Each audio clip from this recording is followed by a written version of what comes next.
Everyone, welcome back to my channel Nasia daily reminders.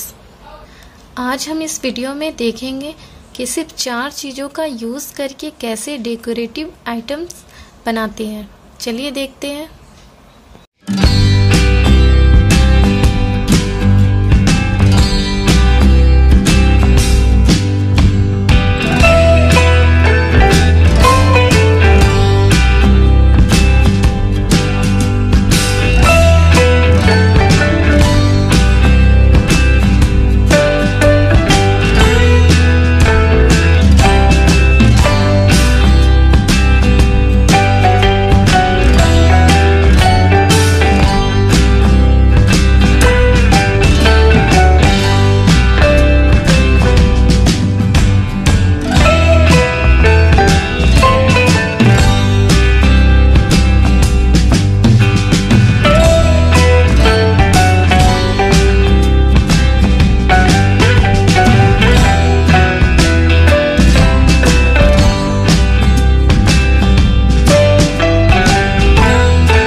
आप चाहें तो इसमें छोटे छोटे फ्लावर इस तरह से और कुछ भी ऐड कर सकते हैं खूबसूरती के लिए।